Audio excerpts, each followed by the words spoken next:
You know, we're always told that psychopaths are these rare, violent monsters, the kind you only see locked up in movies.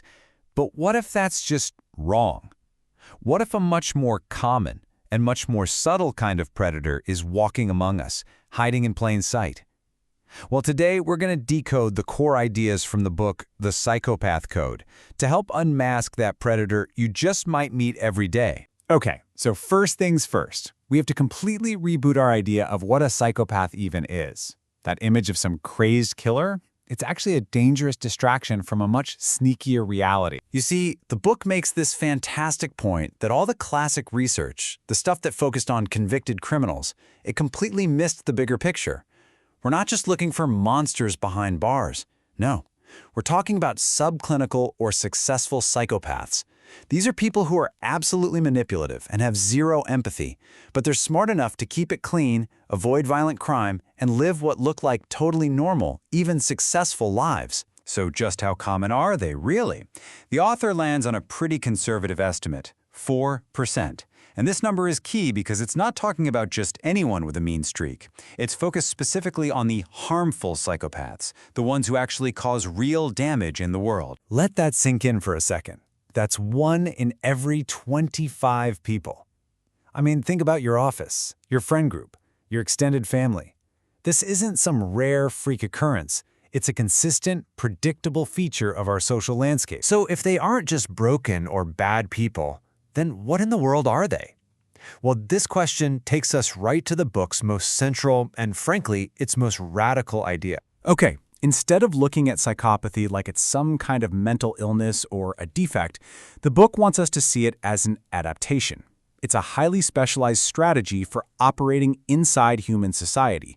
Think of it like a predator that carves out its own niche in an ecosystem by learning how to perfectly exploit the dominant species, in this case, us. And look, this isn't just some fringe theory pulled out of thin air.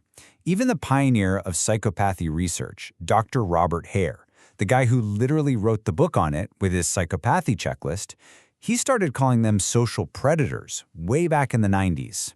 This predator model is the real backbone of this whole way of thinking. So what this predator-prey dynamic creates is a kind of constant evolutionary arms race. As social, cooperative humans, let's call them the altruists, get better and better at spotting liars and fakes, the cheats, the predators, they just evolve more sophisticated ways to mimic sincerity and manipulate us to get past our defenses. It's this never-ending battle that has literally shaped who we are as a species. Okay, so that's the big picture theory. But how does this all play out in the real world? Let's get into the mechanics of the hunt, how these predators actually find their targets, and more importantly, how they manage to hook them so effectively. The secret, it turns out, is a biological concept called supernormal stimuli. Predators and parasites in nature are absolute masters at this. They exploit the built-in, hardwired instincts of their prey by showing them an exaggerated, over-the-top version of something they're already naturally drawn to. It sounds completely absurd, I know, but just listen to this. A bird's instinct to sit on its egg is triggered by things like size and color. So a biologist was able to create a fake egg that was way bigger and way brighter than a real one, and in doing so, he completely hijacked the bird's instinct. The poor bird started behaving in a totally illogical, self-defeating way. It would choose the fake egg every time. And human predators do the exact same thing. They just do it with our social instincts. They figure out what we are evolutionarily wired to find attractive, and then they just crank it up to 11. For men, this bait is often an over-the-top performance of youth and sexuality. For women, it's very often an exaggerated display of power, confidence, and status. It's just a social version of that same big, bright blue egg. So once a target is hooked by these supernormal signals, that's when the predator's real game of control and exploitation begins. And, it follows a distressingly predictable pattern. This 3-step cycle, idealize, devalue, discard, is basically engineered to create a powerful, addictive bond called traumatic attachment. That first stage, idealization, it feels like an incredible rush, like you finally found your soulmate, but it's just the setup. It's the hook for the devaluation phase, where this intermittent reward of praise and punishment creates a literal addiction that is incredibly hard to break. So you might be asking, why on earth do people stay? From the outside, it seems baffling.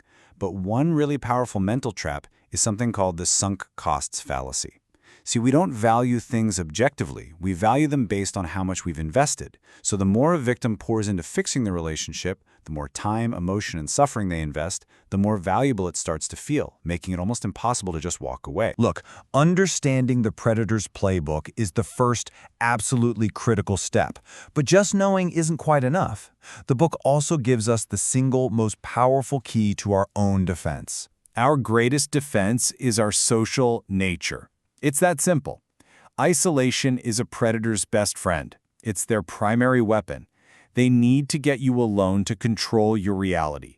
So your superpower, the kryptonite to their whole game, is connecting with other people who can give you that crucial reality check. The book suggests we can learn to spot these predators, not with some clinical checklist, but by just observing their effect on the world around them.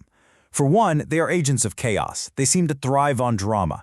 They tend to lack genuine creative hobbies. They prefer to consume things, like shopping or travel, rather than create anything. Another thing, when everyone else is stressed out, they often seem eerily calm, maybe even energized by it all. And finally, watch how they are with animals. It's often very telling. They treat them like status symbols or props, not living beings. And this all brings us to one last really provocative thought. This endless arms race between the altruists and the cheats, maybe it isn't just a flaw in our species. It could be the very engine that drove the evolution of our empathy, our language, our incredibly complex societies. It makes you wonder, right? Without the predator, would the prey have ever become so brilliantly and complexly human?